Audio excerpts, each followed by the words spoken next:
Okay guys, bisitahin natin si Tata ha, kasi dito, ay, hello tutube. May pa-product review tayo dito kay Tata. So, nakita niyo naman, this is a very small space. Kwarto to ni Tata. So, ito yung pa-product review natin kasi it's about time na ma-product, itatabi ako. It's about time na ma-product review ko ito. Look, this is Astron. Ayan. Astron siya. Sabi nila gawa din daw to ng TCL or something. Hindi ko alam.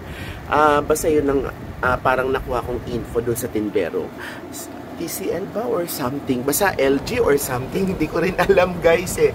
Pero just the same this is a 0.5 0.65 din ata. Pero 0.5 yung capacity niya na air condition.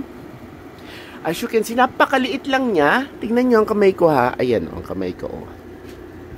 Ayan. At napakagaang niya at saka napaka-easy to install.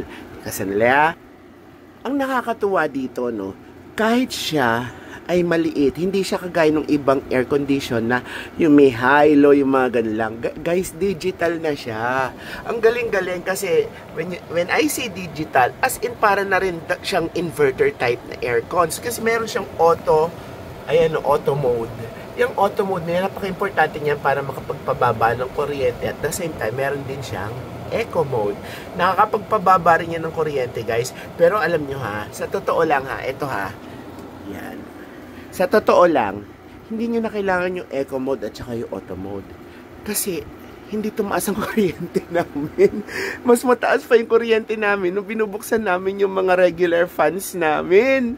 Nung tinigil namin yung regular fan namin, tapos itong ginamit namin, alam niyo, just the same lang yung kuryente namin. Wala kaming pinagbago, nakakaasar. Nandito nga pala yung filter niya, guys. Ang lit lang nito sa likod. Ito. Ayoko muna tanggalin kasi umaandar siya ngayon, ginagamit siya ni Tate. So, if you want this kind of, yung mga air condition na maliit at maliit lang yung kwarto nyo, ay sapat na to, guys. Sa ngayon, naka-cool siya at saka naka-27 siya.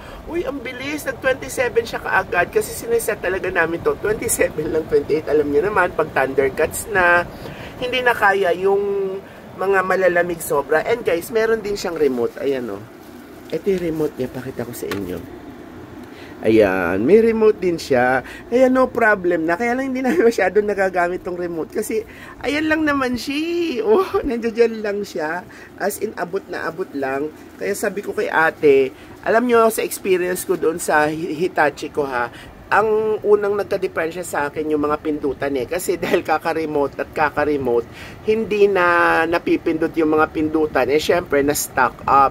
Pero awa ng Diyos, pinindot ko ng pindot. If you want to have my video, please watch it. Hanapin nyo na lang Lola Bong Lim, tapos i-type nyo Hitachi. Makikita nyo doon yung naging problem ko sa Hitachi. But anyway, this is Astron. Binili namin to dito sa Home Alone, dito sa malapit sa amin sa may Moonwalk. And I would say na siguro may months na rin namin itong ginagamit. Nakailang kuryente na ako. Mababa siya sa kuryente, malakas siya makapagpalamig. Hindi naman sa sobrang lakas kasi maliit talaga ang bahay ni ate. As in, yan lang. Magulo pa nga Ayan, magulo. Ayan lang ang bahay ni ate. Yan lang. Maliit lang. As in, bed, tapos kitchen. Okay na, parang it's just like parang na hospital room na may kitchen, tapos may bed, tapos may comfort room. Ganun lang siya. Pero just the same, kayang-kaya niya ng palamigin at hindi siya mahirap lumamig, guys. Kaya lang medyo clammy dito sa kwarto ni ate yung mga wires kasi may mga fan pa rin naman kaming ganyan, Ayan. So, yan na lang yung ginagamit namin yung mga fan. Ngayon, tinanggalan namin yung mga regular fan, yung mga bulky, tinanggalan namin. So, nag-e-aircon na kami sa gabi. Kasi ganun din naman yung babayaran natin sa kuryente. This is inverter grade na. At wala siyang kaingay-ingay. Tatahimik ako di ba walang ingay, bongga, at wala rin siyang tulo doon sa likod. Hindi siya, kung pa yung aircon ngayon, ano ba klaseng pauso yun? Alam niyo kung kailan naghahanap ako ng aircon water kasi nga, didilig ko sa halaman. Wala akong makuha. Ano pa kasi itong wire na to? Teka nga, sandali. Yan nyo na. Patapos na rin naman So, kung kayo ay interesado sa isang mababang kuryente lang na aircon na kaya lang yung medyo maliit lang na space, yung tipong kwarto lang na maliit, pwedeng-pwede na to, guys. katumbas lang siya sa andar ng isang regular na fan. When I say regular fan, yung, ayun o, yung ganon, ayun o. Yun. Ayun, yung ganyan, yan. Yan yung regular fan. So, pwedeng-pwede na to. At mabilis siyang makapagpalamig at mukhang durable din naman guys. Kasi kung titignan nyo siya doon sa likod, maganda ang pagkakagawa niya. Hindi ko nga lang alam kung related to kay TCL or related to kay LG.